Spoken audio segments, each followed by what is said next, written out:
Selamat pagi, Pak. Perkenalkan, nama saya Michael Arman Tobing, NIM 190401 140.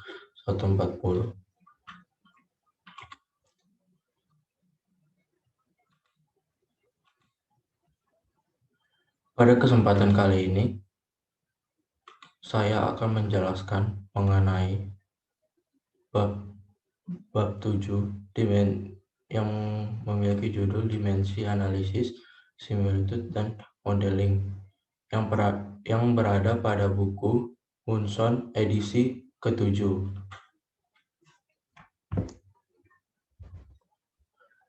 Dimensi adalah ukuran kuantitas fisik atau tanpa nilai numerik, sedangkan unit adalah cara untuk menetapkan angka ke dimensi tersebut. Contohnya, panjang dan meter, suhu dan derajat Celcius, berat dan lab, lbf, massa dan ke kilo, waktu dan detik, daya dan watt, dan lain-lain.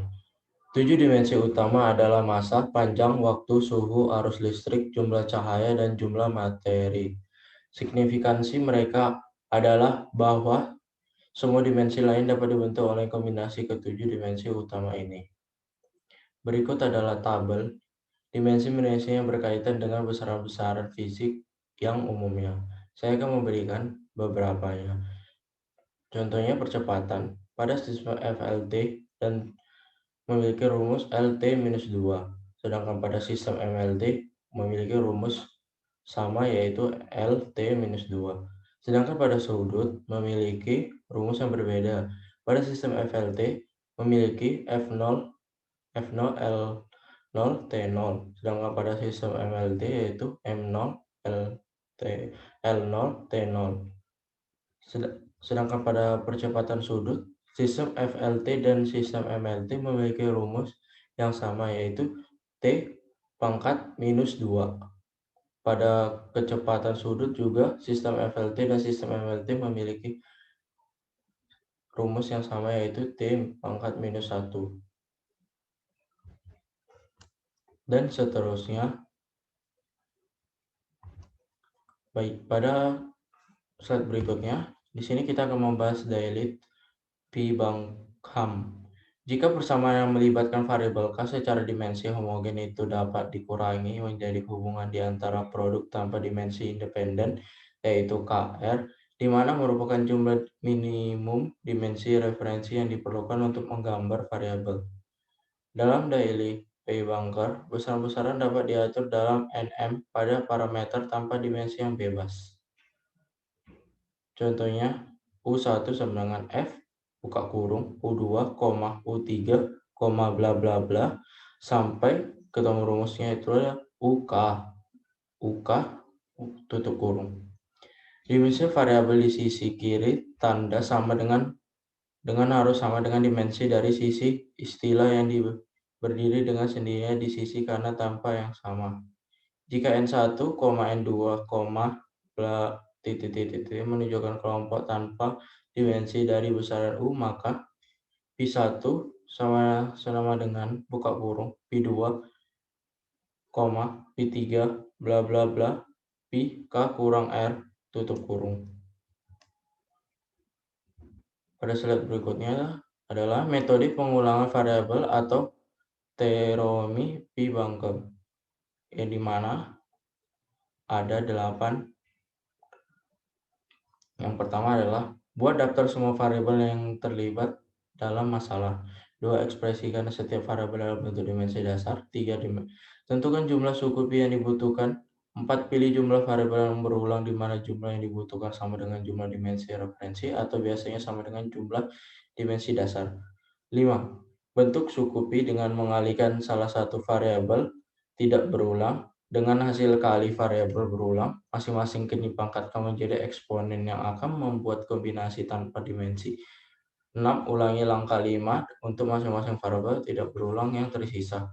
7. Periksa semua suku pi yang dihasilkan untuk memastikan tidak berdimensi dan independen. 8. Ekspektasikan bentuk akhir sebagai hubungan di antara suku pi. Di sini adalah P1 pada sama tadi seperti rumus yang tadi, yaitu P1 sama dengan buka kurung P2, P3, bla bla bla bla, sampai P K kurang R, tutup kurung. Oke, baik. Pada slide ini, saya akan memberikan beberapa contoh. Yang pertama adalah contoh 1, yang kita akan mendengar soalnya. Metode variabel berulang O, sebuah plat persegi panjang tipis dengan lebar W dan tinggi H ditetapkan sedemikian rupa sehingga normal untuk aliran fluida yang bergerak. Asumsikan bahwa gaya hambat D yang diberikan fluida pada plat adalah fungsi dari W dan H. Viskositas fluida U dan P masing-masing dan kecepatan V fluida yang mendekati plat. Tentukan yang ditanya adalah tentukan satu set suku pi yang untuk mempelajari masalah ini secara eksperimental. Solusi. Di sini kita mendapatkan D sama dengan F, buka kurung, W, H, P, U, V, di mana di sini D memiliki rumus MLT-2, U memiliki rumus ML pangkat minus 1, T pangkat minus 1, W di sini memiliki rumus L, P di sini memiliki rumus ML pangkat minus 3, H di sini memiliki rumus L, V di sini memiliki rumus LT pangkat minus 1.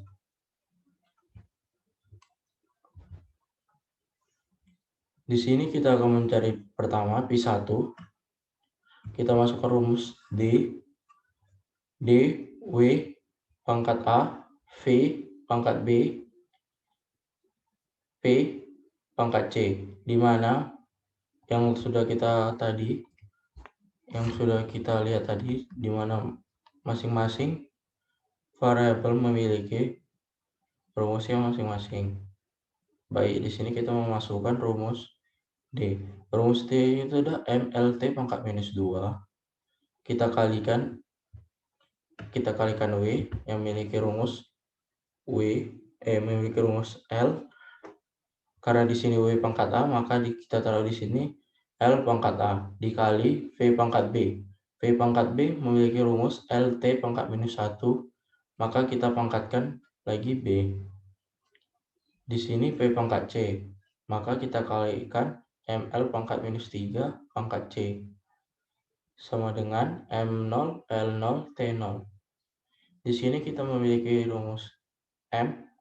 Di sini kita memiliki M yaitu 1 tambah C sama dengan 0, L sama dengan 1 tambah A tambah B minus dikurang 3C sama dengan 0. Di sini kita memiliki T minus 2 kurang B sama dengan 0. Maka di sini kita mendapatkan A sama dengan minus 2, B sama dengan minus 2, C sama dengan minus 1. Di mana menjadi Pi1 sama dengan D per W2 V2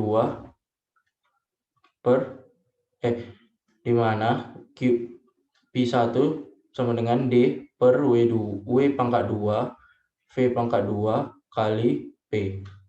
Baik, di sini kita akan mencarikan Pi2 lagi, di mana rumusnya H, W pangkat A, V pangkat B, P pangkat C, sama dengan L kali L pangkat A kali LT minus 1 pangkat B kali M L pangkat minus 3 pangkat C sama dengan M0 L0 T0, di mana M sama C sama dengan 0, di mana L 1 tambah A tambah B kurang C kurang 3C sama dengan 0, di mana T B sama dengan 0. Maka di sini kita mendapatkan rumus A sama dengan pangkat minus 1, B sama dengan 0, C sama dengan 0. Maka di sini Pi2 sama dengan H per W. Kita mencari Pi3. Pi3 adalah U, W pangkat A, VB, V pangkat B, P pangkat C, di mana ML pangkat minus 1, T pangkat minus 1 kali L pangkat A kali LT pangkat minus 1 pangkat B kali ML pangkat minus 3 kali pangkat C sama dengan M0, L0, T0, di mana M sama dengan 1 tambah C sama dengan 0, di mana L sama dengan minus 1 tambah A tambah B dikurang 3C sama dengan 0, T di mana minus 1 kurang B sama dengan 0, A sama dengan minus 1, B sama dengan minus 1, C sama dengan minus 1.